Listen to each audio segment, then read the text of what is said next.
నాయకత్వం అంటే ఇవాళ ఇక్కడ స్టేజ్ మీదకి వచ్చేసి ఒక 5,000 మందో 2,000 మందో 10,000 మందో ఉంటే ఒక్కసారి మనల్ని అడగంగానే ఏం లేదు ఇచ్చేస్తున్నాం, సాయంత్రానికి మేము ఇచ్చేస్తున్నాం అది చేస్తున్నాం అనేది నాయకత్వం కాదు అని చెప్తున్నాను.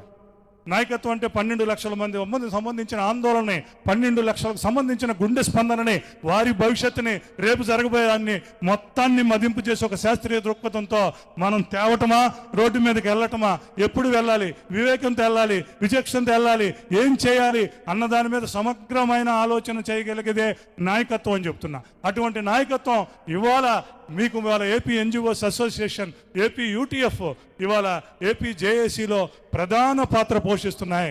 ఏపీ జేఏసీ రథచక్రాల్లో రెండిట్లో ఒకటి పక్క లక్షలాది మంది మెంబర్షిప్ కలిగిన ఏపీ ఎన్జిఓ సంఘం, ఇటు యూటీఎఫ్ ఇది చేస్తున్నాయి.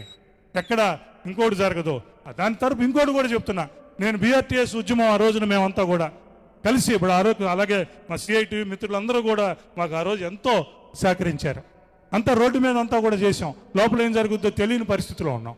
మాకు కూడా అనౌన్స్ చేసిన వాళ్ళకు లోపల ఏం జరుగుద్దో అనే పరిస్థితే, ఏం జరుగుద్దో లేదు. కానీ తప్పనిసరిగా మేము చెబుతున్నాం, రేపు అటువంటి ఉద్యమం వస్తుంది, అటువంటి వ్యవహారం వస్తుంది, అటువంటి నెగోషియేషన్స్ వస్తాయి, అటువంటి చర్చలు వస్తాయి. అనంతపురంలో కూర్చున్నాడైనా, ఒంగోలులో ఉన్నవాడైనా, అటు శ్రీకాకుళంలో చెట్టు కింద కూర్చున్న పెన్షనర్ అయినా, సాగర్ గారు లోపలికి వెళ్ళారు, ప్రసాదం లోపలికి వెళ్ళాడు, వెంకటేశ్వర గారు లోపలికి వెళ్ళాడు.